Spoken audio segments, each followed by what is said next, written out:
You're listening to One Spirit Medicine, an optimal living interview with Alberto Villoldo, PhD, and Brian Johnson.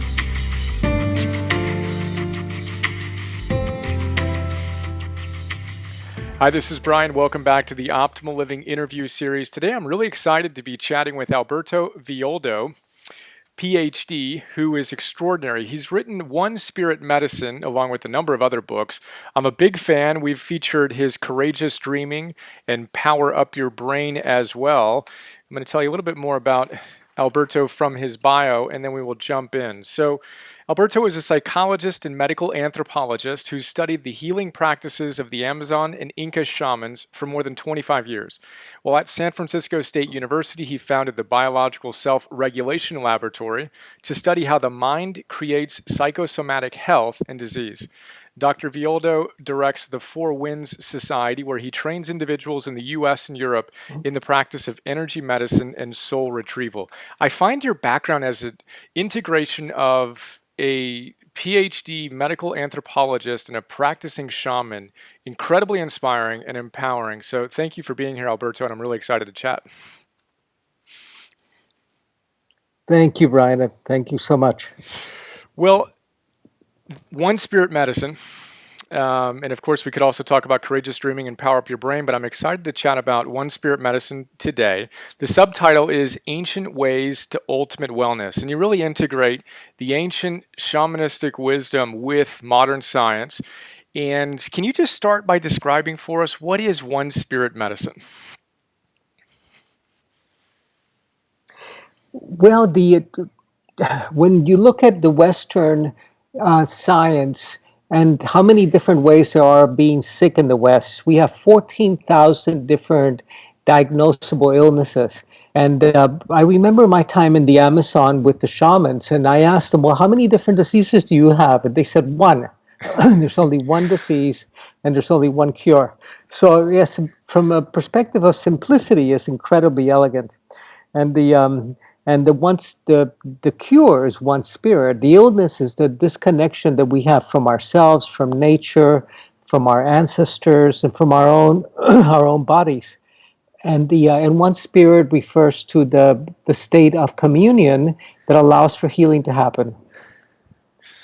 Well, that's amazing. I love that. 14,000 diseases? That's crazy. Yeah, that's in the Western. That's really funny. 14,000. Yeah, it's extraordinary how many ways we have of being sick. And if you think about it, there's only really one or two ways of being well, and nobody really knows what they are. I love it. Just the simplification, and I love how you integrate the ancient wisdom with the modern science, and particularly with the nutrition. So I know you've worked extensively with Mark Hyman and David Perlmutter. And I'd like to explore some of those ideas, which I think is a really unique and important integration of starting with, tell us about the gut brain, our second brain, and why it's so important that we pay attention to that. Absolutely. You know, Brian, to begin with, we're dealing with situations today that shamans never had to deal with in the past. You know, we have over 70,000 toxic chemicals that we've produced. We have been exposed to antibiotics, to pesticides. We come from a generation. Do you remember playing with mercury when the thermometer broke, putting it in your hand and seeing how it wiggled?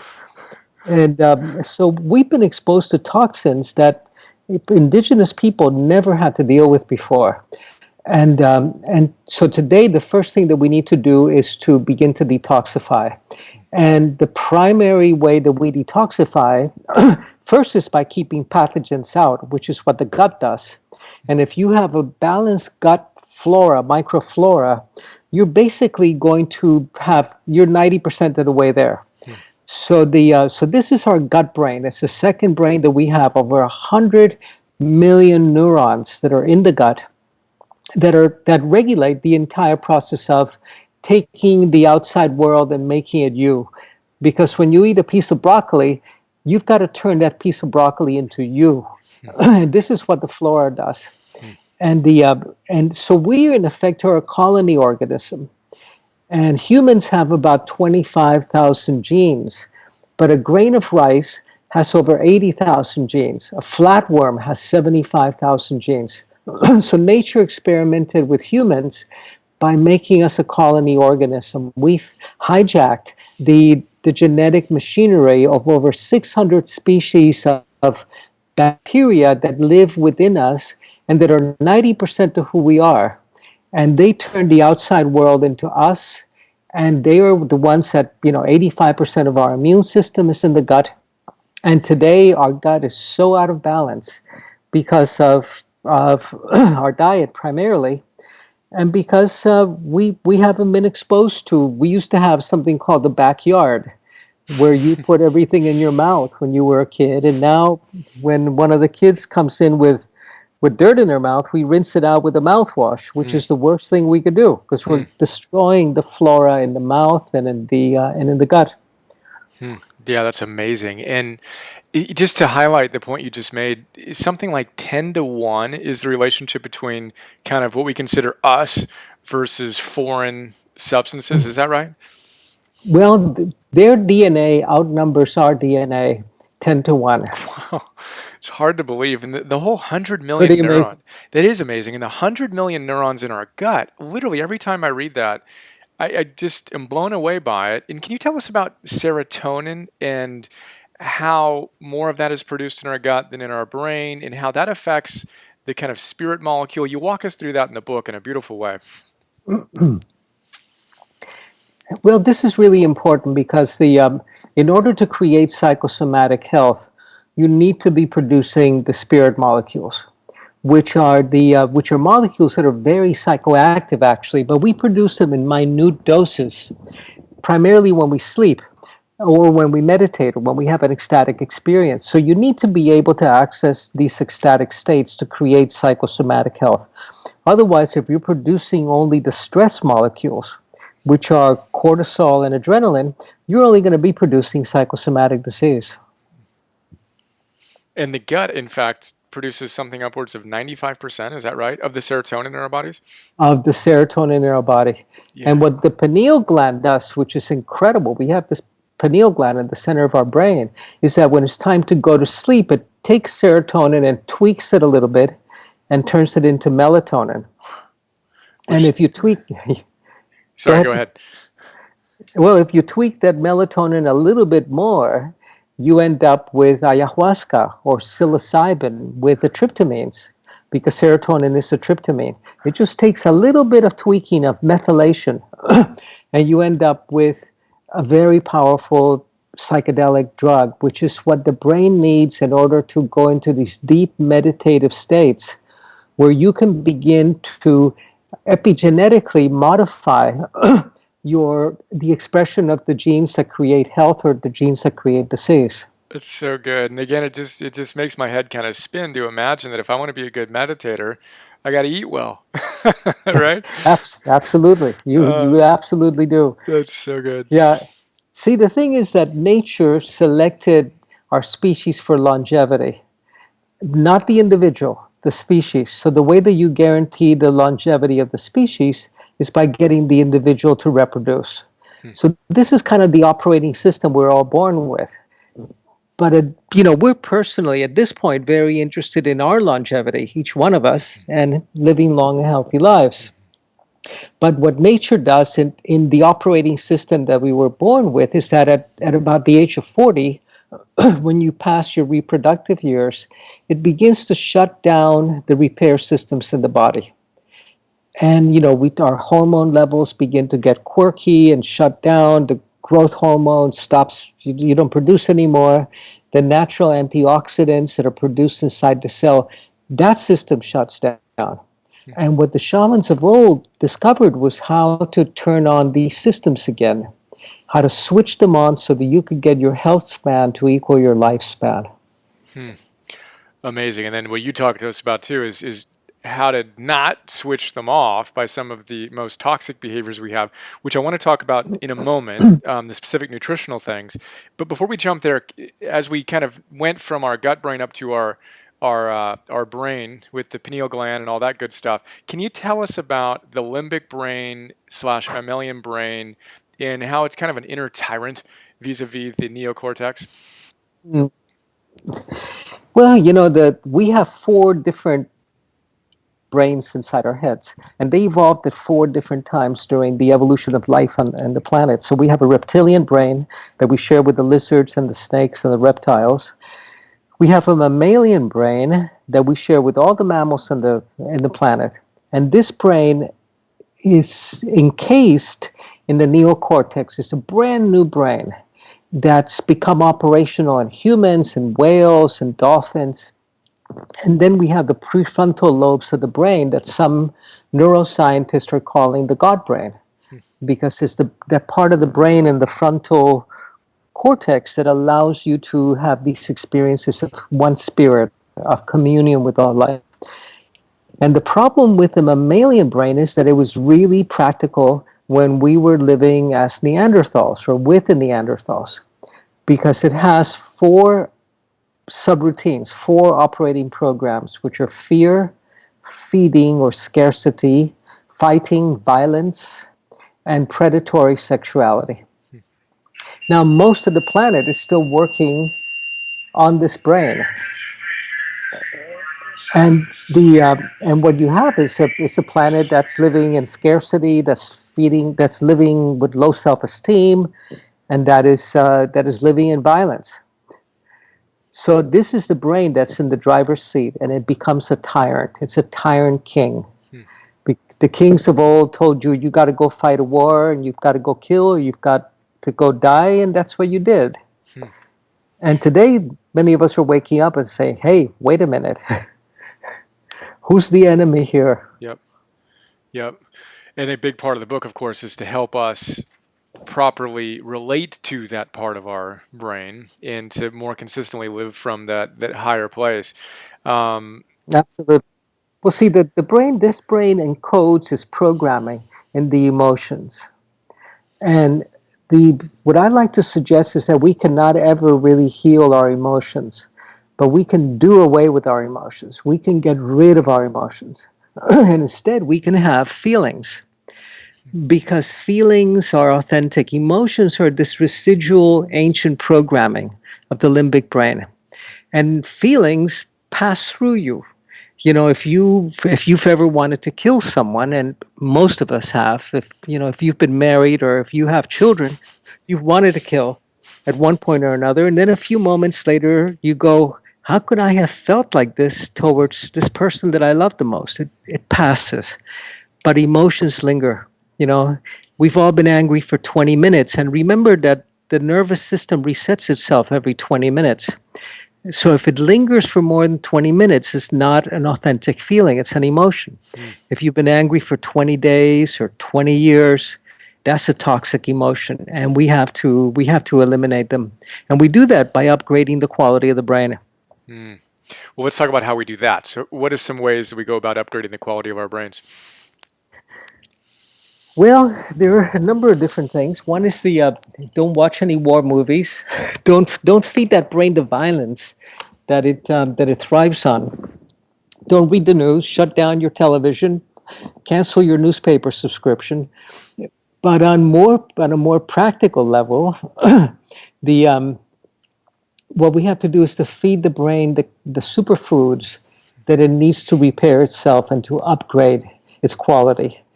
And first and foremost among these are the omega-3s. And the omega-3 fatty acids are essential fatty acids because we don't produce them in the body. And we used to get them from eating fish, from eating a piece of salmon. But today, all of our fish is farm-raised, so that we're not getting any DHA. They're farm-raised and they're fed corn, and you cannot produce DHA or omega-3s from corn. So we end up with brains that have begun to shrivel. And particularly the region in the brain responsible for new learning, for having a new experience, which is called the hippocampus. And the hippocampus will actually contract and shrivel in size so that you're not able to have a new experience. You keep repeating the same old mistakes over and over again.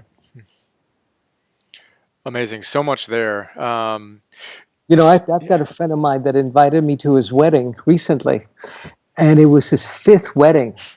I go, wait a minute, what's wrong with this? And he said, no, Alberto, you've got to meet her. It's different. And I met her, perfectly lovely woman, a brunette version of the last one.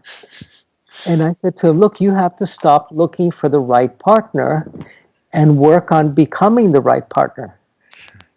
And then he uninvited me to his wedding. But this is what happens when the hippocampus is damaged. We keep repeating the same behavior over and over and expecting a different result.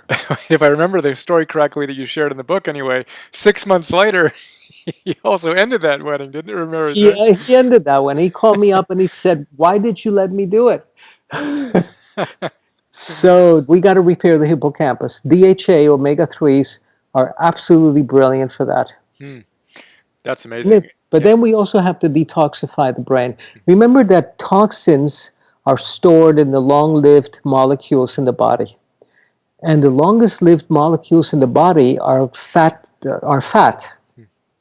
And 70% of our brain is fat. So we are all the children and grandchildren of parents who had lead plumbing, who cooked with aluminum pots, who, pesticides were a big thing 30 years ago before we had health food stores. So we've been exposed to toxins that are stored in the brain that we need to detoxify. So step 2, after you take the omega-3s, is to begin to detoxify the brain. And a brilliant supplement to do that is alpha-lipoic acid, ALA, because it crosses the blood-brain barrier and it's water-soluble and fat-soluble. So it'll begin to detoxify the brain. And then after you do 6 weeks of the omega-3s and alpha-lipoic acid, the brain fog goes away. And you realize that you've been living in a bog for decades, and you just came out of it that day. I love it. And then continuing on the superfood side of things, you also talk a lot about cruciferous veggies, right? Absolutely. Can you tell us about that and why they're so powerful? Well, Brian, we co-evolved with the plants and not with the animals. The animals would run away, but the plants would stay put. And as we adapted to the plants, the plants don't have a fight or flight. They have chemical protections. So as we adapted to them, we adapted to their chemical protections. So lettuce, for example, iceberg lettuce, we've adapted to completely. But arugula is delicious. And it's got that little bite to it. It's because we've not fully adapted to it. And it's the same with all of our spices. So our spices are spicy because we have not fully adapted to their chemical defenses. But there's some foods that are harmless, but when the body eats them, it registers them as toxins. And it mounts a huge antioxidant defense against them. It switches on the free radical scavenging systems inside the cell. And this is what the cruciferous vegetables do. And if you take for example, if you take the broccoli and broccoli flower extract, which is called sulforaphane, it's extraordinary in turning on these ancient systems that are in the body, but that nature shuts down after about the age of 40. It switches them on again. So you could be 60 years old and supplementing with sulforaphane or eating your cruciferous vegetables, and you'll have the antioxidant systems of a 20-year-old. Wow. I'll take it. And all the antioxidants that we take orally, they don't work because they're destroyed in the gut. And that's not where you want them anyway. You want them inside the cell to clean up the mitochondria. So the idea is the best source of that is going to be the cruciferous veggies, the broccolis, the cauliflowers, the bok choys, and Brussels sprouts, and all that good stuff. Absolutely. My favorite veggies. Yeah, good. So those are kind of healthy, toxic foods, right, that we've adapted to that actually helps us cultivate a optimal microbiome and overall cellular health, etc. You mentioned 2 primary toxins, sugar and grain, and you described sugar as literally the most toxic substance in most Americans' kitchens. Can you tell us why sugar is so toxic? Well, sugar, if when you look at it from the perspective of biology and of nature, nature came up with insulin. And what insulin does today, we believe that insulin helps to bring sugar into the cell. But from the perspective of biology, what insulin does is to take sugars and turn them into fat, so that we would gorge on the sugars, on the ripe fruit at the end of summer. We would absolutely gorge on the berries and on the peaches and the apricots for 6 weeks, until, in order to build up the body store, the body fat to take us through the long winter. But today the long winter never comes. So that we keep putting on fat, and we have an obesity epidemic that's primarily caused by grains, not so much by the fruit. But this is the way nature programmed us, is to eat the sweets for 6 weeks of the year, and that's it. Today, we eat close to 200 pounds of sugar per person in America annually. And 150 years ago, it was 5 pounds. So it's extraordinary. And sugar is deadly. It's because what sugar does is that it keeps the insulin system switched on, and it doesn't allow the recycling or the detoxification systems in the body to kick in. Because remember that we used to feast and fast. So we would feast when we found some roadkill or found an avocado tree, we would feast. And then we would fast for 3 or 4 days until we found the next gazelle that had been mauled by a lion. And in that fasting period, the body was able to detoxify. And today we've been eating 3 meals a day since we were born. So it's very difficult for the body to even go into detox mode. You talk about the importance of fasting and having kind of that intermittent daily fast, right? Where we give ourselves the break in consuming that sugar from, early evening through to midday the next day. Can you talk to us a little bit about shifting from burning sugar to fat? Well, the burning sugar is a building mode. So you're building muscle, you're building, making proteins. But we need the detoxification mode, which we talked about just briefly a few moments ago. But in terms of awakening the higher brain does not feed on sugars. The higher brain, the neocortex, feeds on fats. It loves the fats. And the fats are 20 times as powerful as the sugars as a fuel. It's a super fuel for the brain.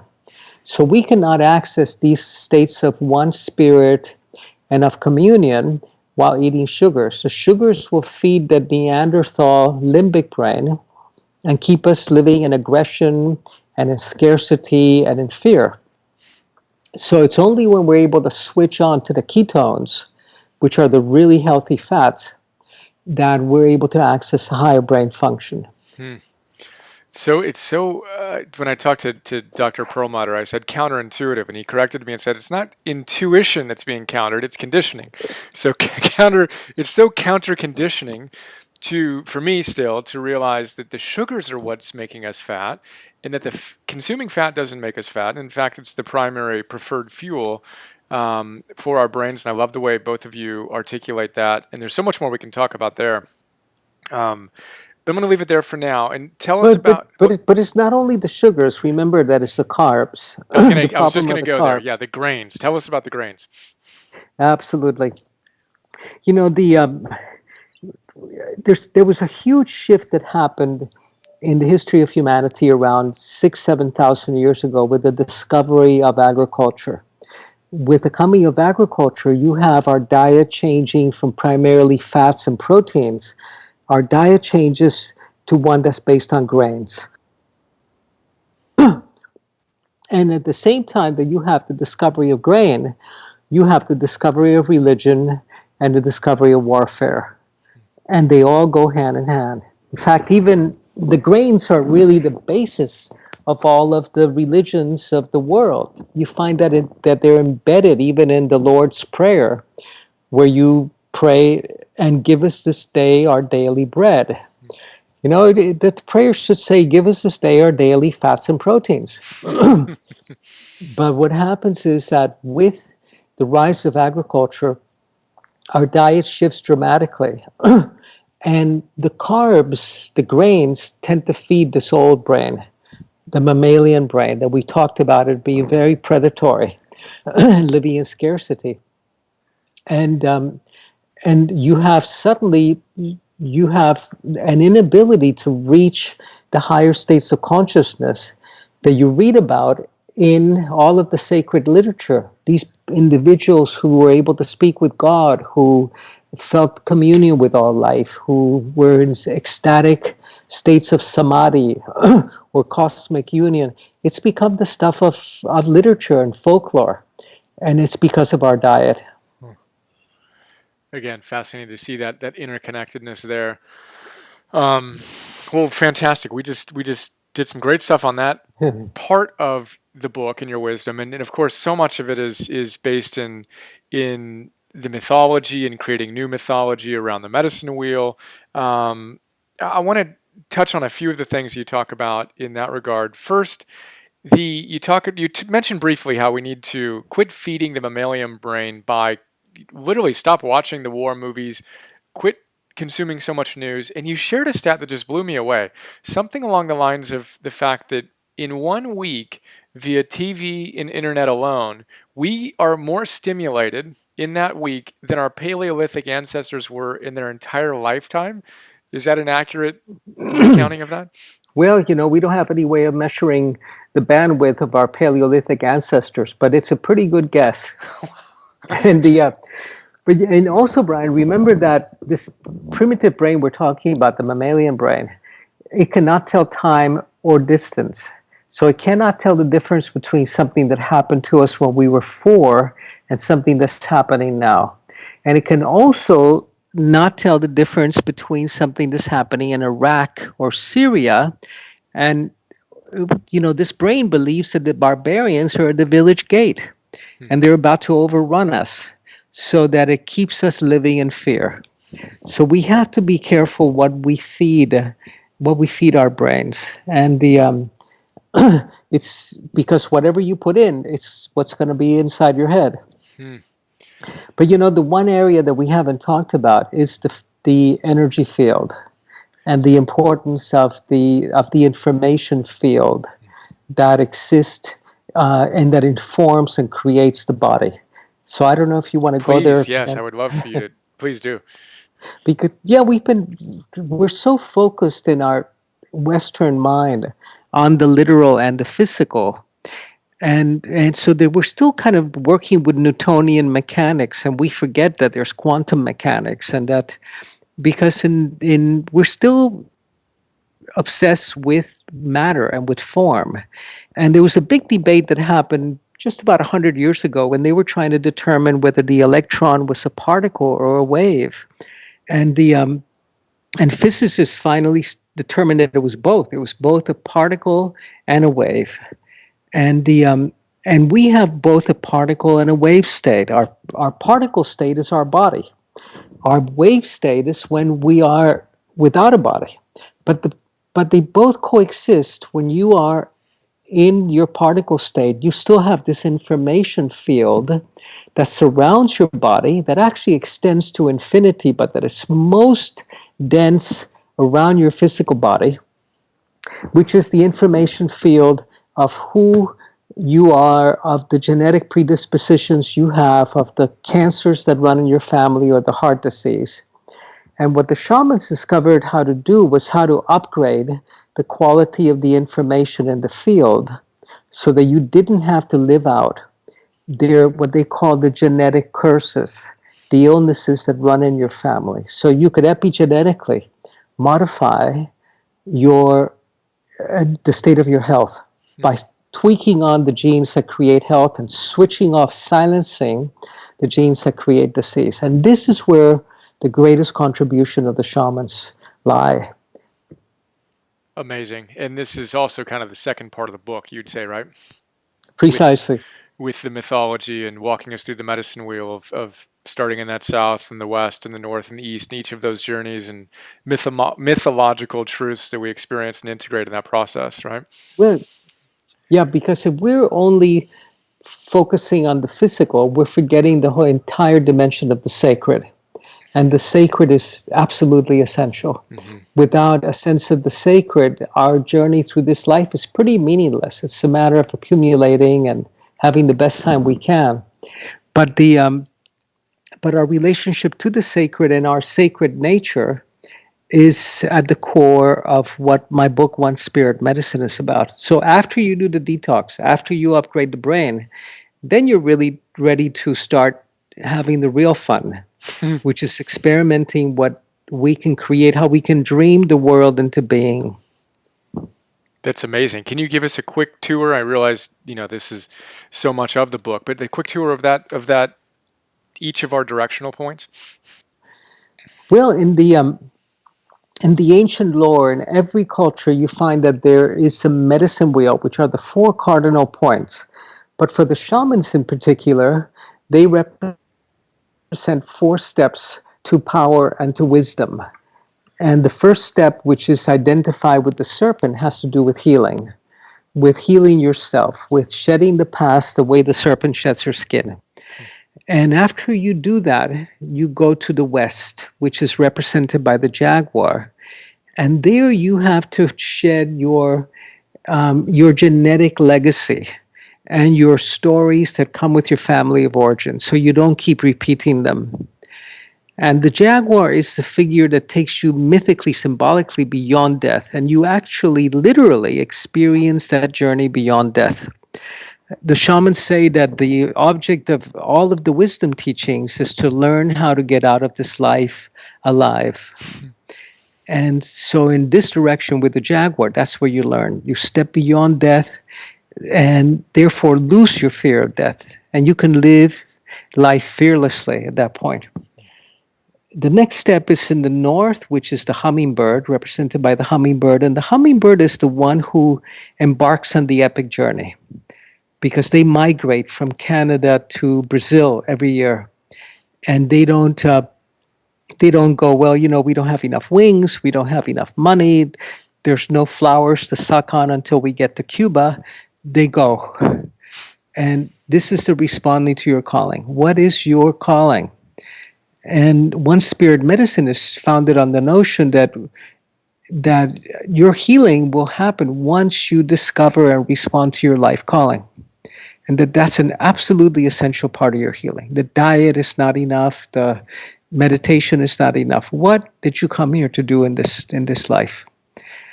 And this is the hummingbird, learning the ways of stillness and flight, learning how to drink only from the nectar of life. And the trouble is, we spent so many years making our way to the shit pile that suddenly we see the flowers and we have to break the habit when the nectar is offered to us. And finally, the east is represented by the eagle, and that represents the awakening of your vision, so that you can see the totality of things and not just the fragments.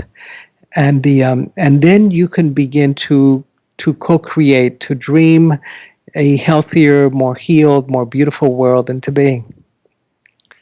Amazing. And Alberto walks through each of those aspects of the medicine wheel in beautiful stories around the mythology around them, and helping us kind of unpack and go into depth. So I highly recommend checking that out. And then, of course, that leads to a vision quest, right? That leads to the vision quest. Ultimately, it's in all traditional societies, you end up in nature. It's you and spirit, where you summon all of the demons from your past, and you face them, and you absolve yourself with them, and you then you have this encounter with this invisible world, which is the true reality. Carl Jung used to say that neuroses is because people are out of touch with reality. But what he meant by reality was not the everyday going to work reality, but the spiritual reality. And it's when we come face to face with it in nature, not sitting in our living rooms, but surrounded by thunder, by lightning, by wind, by sunsets and sunrises, then we understand our place in creation. Beautiful. And again, you have a guide and some wonderful examples about how your different clients did that in different contexts and responsibilities, and just really inspiring. Well, again, there's so much more we can talk about. I appreciate this quick look at a number of different ideas. And I like to wrap up these chats by asking two questions. One, a big part of my work and the work I do with our community is to help people integrate their fundamentals, the practices that keep them connected to that higher self and the one spirit. And again, as you said, that the only disease is disconnection from that. That's right. And we talked about a lot of your practices, but I love to learn about what you do on a consistent basis that helps you stay plugged in. Beyond what we talked about so far, can you share some of the practices that you have? Well, I have two practices, Brian. The first one is the practice of impermanence, of recognizing that everything is that we are just simply passing through this world, and so is everything else. And knowing that nothing is permanent, and being thrilled by the beauty of the fact that a flower will bloom only for one day. So that practice of impermanence brings a deep appreciation for the moment. And it has to be impermanence. You cannot practice being present in the moment, because impermanence means that you face the reality of death and of life. So it's a very deep and challenging practice. And the other one is a practice that I do with the breath, where I go every time I take a breath and I remember to do it, which is maybe half a dozen times a day. I say to myself, all that I have is my breath. All that I have is my breath. And those are my two practices. Amazing. Impermanence and that breath, which in itself is the most wonderful demonstration of that impermanence and its presence currently, right? Absolutely. Amazing. Well, the final question I like to ask is if you could only share one piece of wisdom with individuals passionate about optimizing their lives and connecting and expressing themselves, what would that one piece of wisdom be? I think that it's not that I'm trying to select from many, is that I have none that really pops up right now, but I would encourage our listeners to, next time that you're watching a beautiful sunset or there's a rainstorm outside or the thunder's clapping, take your clothing off and go get in the rain. go do something that is totally outside of your ordinary realm with nature. Go be barren in the elements, because this is so essential for us to return to nature. And we were born naked, and we're going to go in the same way. So take a chance to go back to nature in the suit that you were born in. Fantastic. Alberto, thank you so much. Thank you, Brian. You have a very good day. Huh? You too. We hope you enjoyed this Optimal Living interview. Please visit brianjohnson.me for more.